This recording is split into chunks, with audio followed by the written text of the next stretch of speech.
ओम नमः शिवाय, जय महाकाल। आप सबको पता है कि सावन का बहुत ही पवित्र महीना चल रहा है और 15 जुलाई को सावन की शिवरात्रि पड़ रही है।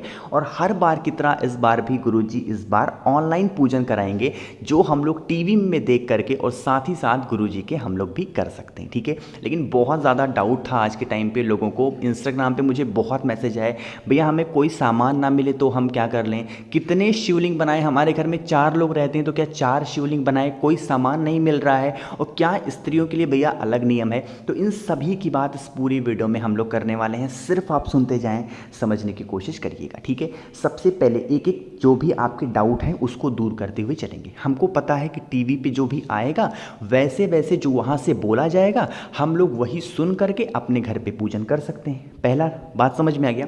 दूसरा क्या करना होगा, अगर आपको डाउट है कि भैया कहाँ पे हमें देखने को मिलेगा, तो रात में 9 बजे आपको आस्था चैनल पे देखने को मिलेगा। साथ ही साथ जो गुरुजी का फेसबुक और यूट्यूब ऑफिशियल चैनल है, पंडित प्रदीप जी मिश्रा सीहोर वाले, आपको वहाँ पे देखने को मिलेगा। ठीक है, अब जो सबसे बड़ा डाउट है ना लोगों का कि भैया एक बात बताओ, इतने सारे सामान तो आपने लिखवा दिए, मैंने एक वीडियो बनाई सामान वाली, बहुत बड़ी वीडियो है, तो आपने सामान तो नोट कर दिए, लेकिन कहोगे भैया अगर हमें कोई सामान नहीं मिलता है तो हम उसके लिए क्या करें, हम तो बहुत परेशान हैं, खोजते खोजते थक गए। देखो, अगर जिन भी मेरे भाई बहन को कोई सामान नहीं मिलता ना, तो उसके लिए बिल्कुल परेशान होने की ज़रूरत नहीं है। ठीक है, जैसे मैंने मान लीजिए आपसे कह दिए कि हैं कि 5 कमल गट्टे लेना, तो अगर कमल गट्टे नहीं मिलते तो उसको आप स्किप कर दो, कमल गट्टे मत लो, कुछ और ले सकते हो उनकी जगह पे। कमल गट्टे नहीं लो तो सुपारी ले लो, कुछ और ले लो। मतलब कहने का कि ऐसा नहीं कि अगर कोई सामान नहीं मिल रहा है तो आप पूजन नहीं कर सकते, ऐसा नहीं है। आपको जो भी चीज़ें मिल जाए, जैसे मैंने आपको बताया है कि लाल चंदन भी लेना है और पीला चंदन भी लेना है, तो कहोगे भी हमारे पास पीला चंदन नहीं है, हम क्या करें, तो नहीं है तो लाल चंदन से पूजन करो। जो चीज़ें नहीं हैं उनके लिए परेशान ना हो, अपना मन साफ रखो, अपनी भक्ति अच्छी रखो, भक्ति पवित्र रखो, सच्ची श्रद्धा से पूजन करना। सामान की कोई दिक्कत नहीं है, नहीं मिलता कोई दिक्कत नहीं है। ठीक है, समझ में आई बात। चलो, दूसरा एक बहुत बड़ा डाउट और था कि भैया हमारे यहाँ मिट्टी नहीं मिल रही है। आपने बताया कि क्षत्रिय लाल लेंगे और जो है वैश्य पीली लेंगे, ऐसा मैंने बताया आपको। तो अगर आपको कोई मिट्टी नहीं मिलती है तो क्यों परेशान हो आप इस चीज़ के लिए। आपके घर में जो भी गमला लगा हो, बेल पेड़ लगा हो, कोई सा भी गमला लगा हो, वहाँ की मिट्टी लेकर के आप आराम से पार्थिव शिवलिंग का निर्माण करें और उसके बाद पूजन कर सकते हैं। समझ में आई बात। मिट्टी वाला का भी डाउट दूर रखिएगा, लेकिन एक चीज़ का ध्यान रखना, जब पार्थिव शिवलिंग का निर्माण करना तो उसमें आप काली मिर्च पीस करके ज़रूर डाल देना। ठीक है, समझ में आई क्या बात। चलो, तो मुझे लगता है जो पहला डाउट आपका था वो दूर ज़रूर हो गया होगा। अब यहाँ पर हम लोग बात कर लेते हैं दूसरे डाउट की कि भैया कितने पार्थिव शिवलिंग का हम लोग निर्माण करेंगे, है ना। बहुत डाउट था लोगों को, कितने पार्थिव शिवलिंग बनाएंगे। देखो, थोड़ा समझिएगा इस बात को जो बताने जा रहा हूँ। जैसे मान लेते हैं कि आपके परिवार में 4 लोग रहते हैं, ठीक है, जैसे हो गए हस्बैंड वाइफ हो गए, उनके बच्चे हो गए, एक एग्जांपल ले रहा हूँ, 4 लोग हैं। तो ऐसा नहीं कि आपको 4 शिवलिंग बनाना है, जी नहीं। पार्थिव शिवलिंग आप एक ही बनाएंगे और पूजन सभी लोग ऐसे साइड साइड में बैठ करके और 4 लोग ऐसे पूजन कर लेंगे। ठीक है, अब यहाँ पर एक बात और आती है कि भैया एक बात बताओ, जैसे हम लोग नीचे रहते हैं, जैसे हमारे यहाँ 2 फ्लोर बना है, एक हम लोग नीचे रहते हैं और कुछ लोग हमारे यहाँ ऊपर रहते हैं, तो क्या हम फिर अलग अलग शिवलिंग बनाएंगे। देखो, अगर ऐसी सिचुएशन, आपके घर में जितने चूल्हे जलते हैं उतने बनाओगे, जैसे अब इनका चूल्हा अलग जलता है, इनके यहाँ अलग खाना बनता है, तो ये अपना पार्थिव शिवलिंग अलग बनाएंगे, इनके यहाँ जो बनता है वो अलग बनाएंगे। क्योंकि देखो, अगर मन मुटाव की वजह से ही अलग अलग चूल्हे जलते हैं, तो आप इनके यहाँ आकर के पूजन करो, वो आपके यहाँ जाकर के पूजन करें, कर सकते हो, कोई दिक्कत नहीं है। लेकिन मन मुटाव अंदर बना रहे कि वो क्या सोचेंगे, ये क्या सोचेंगे, इससे अच्छा है कि हम अपना पार्थिव शिवलिंग बनाएं और पूजन कर सकते हैं।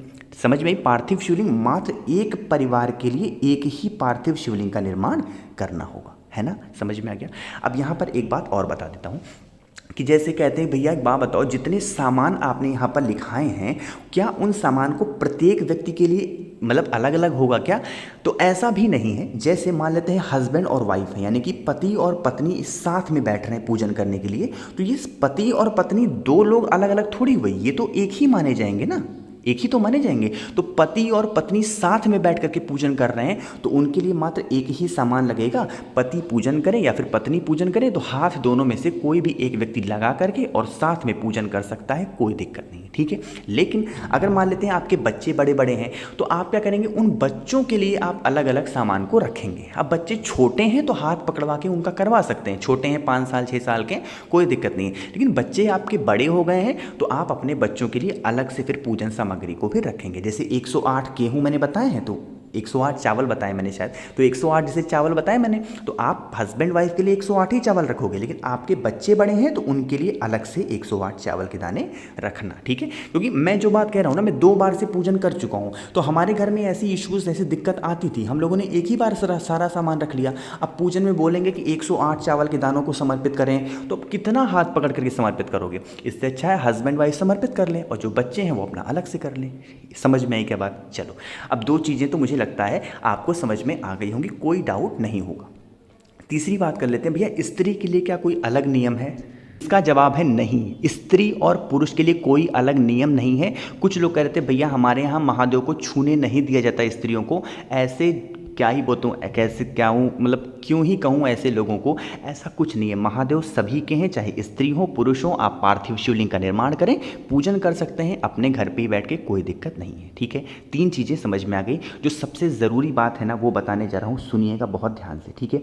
कुछ लोगों के मुझे कमेंट आए थे, कल मैंने एक लोगों से फ़ोन पर भी बातें करी थी इंस्टाग्राम पर, तो उन्होंने मुझसे कहा क्या भैया हम गुरु जी को ही दे करके पूजन कर सकते हैं, क्या हम अपने घर में ब्राह्मण देवता को या फिर किसी पंडित जी को बुला के पूजन नहीं करा सकते? बिल्कुल आप करा सकते हैं। अगर आपके घर के आसपास कोई ब्राह्मण जी हो, कोई पंडित जी रहते हो तो उनको बुला करके भी आप पूजन कर सकते हैं, उनके द्वारा भी पूजन कर सकते हैं। हमें पूजन मात्र करना है पार्थिव शिवलिंग से, हमको गुरु जी को देख करके पूजन से मतलब नहीं है। गुरु जी तो हमारे मतलब कह सकते हैं कि वो हमारे गुरु हैं, तो उनको देख करके हम पूजन करेंगे, हमारे लिए ईजी हो जाएगा। लेकिन अगर आपकी इच्छा है किसी पंडित जी से कराने से, किसी ब्राह्मण देवता से कराने से, तो आप करा सकते हैं, उसकी कोई रोक टोक नहीं है। ये तो और अच्छी बात होगी।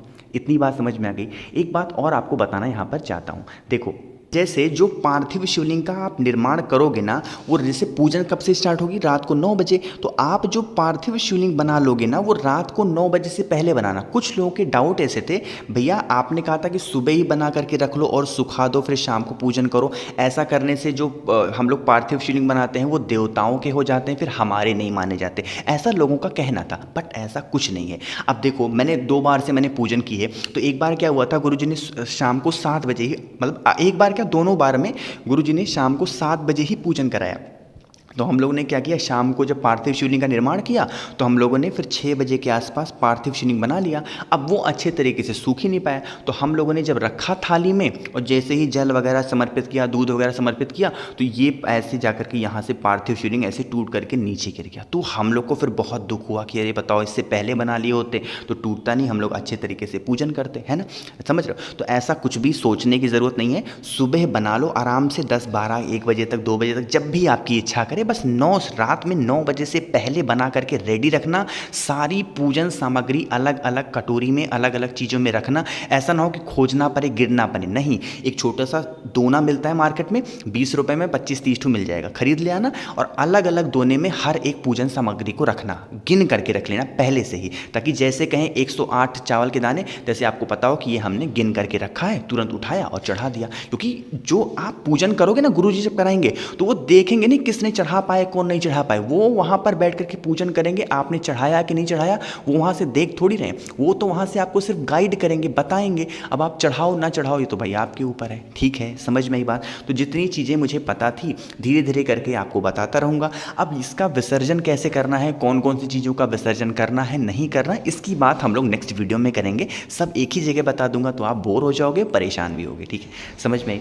तो चलिए, वीडियो पसंद आती हो तो लाइक ज़रूर किया करिए। कुछ पूछना हो, नहीं समझ में आया, नीचे कमेंट में पूछें। और जितने भी लोग मेरी आवाज़ पहली बार सुन रहे हैं, ऐसी और बहुत सारी वीडियोज़ के लिए चैनल को सब्सक्राइब ज़रूर करना। ओम नमः शिवाय, जय महाकाल।